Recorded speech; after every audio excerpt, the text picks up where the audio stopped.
और उस वक्त तक मेहनत करते रहेंगे जब तक एक एक फर्द को ये ना समझा दें कि असदुद्दीन ओवैसी आपका मुखलिस लीडर है। उस वक्त तक गला फाड़ फाड़ कर चीखते और चिल्लाते रहेंगे जब तक हर शख्स के कानों में ये आवाज ना पहुंच जाए कि तुम्हारा रहबर और तुम्हारा मसीहा कौन है। जब तक किसी के दिल और दिमाग में ये बात ना बिठा दे, हर मुसलमान के दिल और दिमाग में ये बात ना बिठा दे कि तुम्हारे हक की लड़ाई लड़ने वाला कौन है और तुम्हें ठगने वाला कौन है।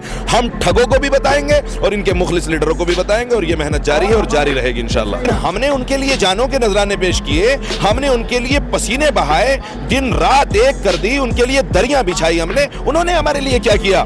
मैं 12 एक बात कहता हूं कि कांग्रेस को हमने सिर्फ एक बात को लेकर के वोट किया और वो ये था, ये लोग हमें बीजेपी का डर दिखाते थे कि बीजेपी आएगी और आपको खा जाएगी, आपको खा जाएगी। क्यों खा जाएगी? क्योंकि वो आपको हिंदुस्तानी नहीं मानती। अच्छा भाई ठीक है, नहीं मानती हिंदुस्तानी, आप हमें हिंदुस्तानी मानते हैं। आपको 70 साल हुकूमत दी हमने, 70 साल आपने हुकूमत की, आप हुकूमत से उतरते हैं, बीजेपी इख्तिदार में आती है, एनआरसी और सीए लाती है और कहती है कि 70 साल जिसे एक मुद्दे पर तुमने वोट किया है कि हिंदुस्तानी मानो हमें, आप ये अभी भी आपको हिंदुस्तानी नहीं बना सके। आपको कागज दिखाना पड़ेगा और बताना पड़ेगा कि आप हिंदुस्तानी हुए नहीं। इतने ठगे हुए लोग हैं हम, इतने धोखे खाए हुए लोग हैं हम।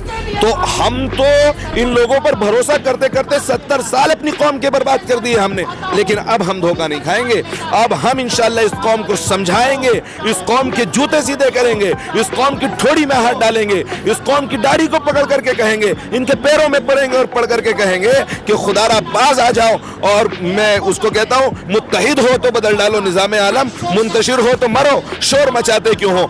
जब तक तुम्हारी ताकत का कोई एहसास नहीं कर सकता, जब तक तुम मुत्तहिद नहीं होगे, और अगर मुत्तहिद हो गए तो इंशाअल्लाह तुम्हारी बात हर पार्टी मानेगी, हर लीडर मानेगा, हर प्राइम मिनिस्टर मानेगा और पूरी दुनिया मानेगी। ये लिख कर ले लीजिए कि दूध का जला छाछ भी फूंक मार मार के पीता है। तो हम इतनी मर्तबा दूध के जल चुके हैं, इस बार छाछ फूंक मार के पिएंगे। और भरोसा किस पे करेंगे? यानी असदुद्दीन ओवैसी पे भरोसा करने के लिए हमें शक करने की जरूरत है। हैरानी की बात है, किस तरह से आप ये बात कह रहे हैं। वो शख्स जो एनआरसी पे बोलता नजर आता है, वो शख्स जो 3 तलाक पे बोलता नजर आता है, वो शख्स जो दादरी बाबरी पे बोलता नजर आता है, वो शख्स जो सड़क से लेकर संसद तक आवाज उठाता है, वो शख्स जो टीवी डिबेट में बैठकर मुसलमानों का मुकद्दमा लड़ता है, अकेला बनता है अपने घरों के मामलात को पीछे छोड़कर, वो इस कौम के लिए लड़ाई लड़ रहा है। हम क्यों शक करें उस पर? भाई हमारा अपना भाई है, हमारा अपने घर का फर्द है, हमारे साथ नमाज पढ़ता है, हमारे साथ रोजे रखता है, हमारी तरह की टोपी लगाता है, हमारी तरह की दाढ़ी उसकी है, हमारी तरह हज करता है, हमारी तरह की इबादतें करता है। हम क्यों शक करें उस पर? हमारी तरह नारे तकबीर अल्लाहु अकबर का मानने वाला है, हम क्यों उस पर शक करें? नहीं शक करेंगे। और हम अपनी कौम से ये कहेंगे कि खुदारा जिस तरह दलितों ने अपनी पार्टी मजबूत की और मायावती को वोट देकर के उन्होंने 4 मरतबा चीफ मिनिस्टर बना दिया, कभी उन्होंने मायावती पर शक किया? जबकि आपको मालूम होगा कि मायावती खुल्लम खुल्ला दलित समाज का वोट बेचती है और कहती है कि मेरी समाज के 45 से 50,000 वोट हर कॉन्स्टिट्यूएंसी में, आप जो है 50,000 वोट के 1 करोड़ रुपए दीजिए और उसके बाद टिकट लीजिए। वो बेचती है, उसके बावजूद उनका समाज उससे अटैच्ड है। आप जाटों को देख लीजिए, वो लोकदल से अटैच्ड है। आप संघियों को देख लीजिए, वो बीजेपी से अटैच्ड है। भाई हम क्यों ना अटैच्ड हो? हम क्या गलत बात कर रहे हैं? अरे भाई हम इस मुल्क के वासी हैं, हम इस मुल्क के रहने वाले हैं, हमें अपना हक मांगने का हक है, हमें अपना वकील चुनने का हक है। हम असदुद्दीन ओवैसी को अपना वकील चुन करके आगे बढ़ रहे हैं और इंशाअल्लाह एक दिन कामयाबी मिलेगी। आपने कहा कि हर दल से उसकी जाति के लोग जुड़े हैं, लेकिन आपको नहीं लगता कि एमआईएम जब आएगी तो खासकर मुस्लिम समाज उधर जाएगा और वोट बढ़ जाएगा, जिस तरह के आरोप पार्टियां लगाती हैं? बिल्कुल। अब ये डर अगर किसी को है कि एमआईएम के आने से वोट बढ़ता है, तो भाई अगर डर है तो गठबंधन कर लो, भाई अगर डर है तो इनको साथ ले लो। जब आप इस वोट काटने के डर से आप लोकदल को साथ लेते हैं, 2 सीटों वाली पार्टी को, आप कांग्रेस जिसका यूपी के अंदर कोई वजूद नहीं होता उसको आप साथ ले लेते हैं, आप ओम प्रकाश राजभर को साथ ले लेते हैं, आप छोटे छोटे दलों को सबको साथ लेते हैं, इसको क्यों नहीं लेते? बताऊं क्यों नहीं लेते?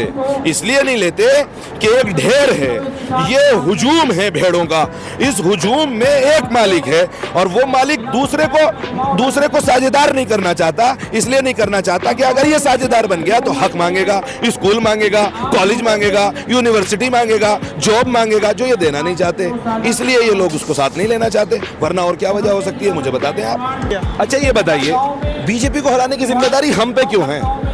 अरे भाई जाट समाज के पास जाए, मैं बड़ी इज्जत करता हूं जाट समाज की, उनके पास जाए, वो कभी कहता है कि किसी पार्टी को हराना है? वो क्या कहता है? अरे मेरे नौजवान बेरोजगार हैं भाई, इनको रोजगार दीजिए भाई, इनको जॉब दीजिए, इनको तालीम दीजिए। दलित के पास जाए वो कहेगा भाई रिजर्वेशन चाहिए हमें, आरक्षण चाहिए हमें। हिंदुस्तान की जिस भी कम्युनिटी के पास जाएंगे, देखो हिंदुस्तान की एक हकीकत है, आप इसको इनकार नहीं कर सकते कि हिंदुस्तान में जातीय समीकरण होता है और यहाँ पर हर पार्टी जाति के हिसाब से टिकट देती है। तो जब सब पार्टियां इलेक्शन इस तरह लड़ती हैं तो हम क्यों ना लड़े? अच्छा हम ही क्यों बीजेपी को हो रहा है? भाई हमें भी स्कूल चाहिए, हमें भी कॉलेज चाहिए, हमें भी अपने बच्चों को तालीम चाहिए, उनको रोजगार चाहिए। अब हम रोजगार लेंगे।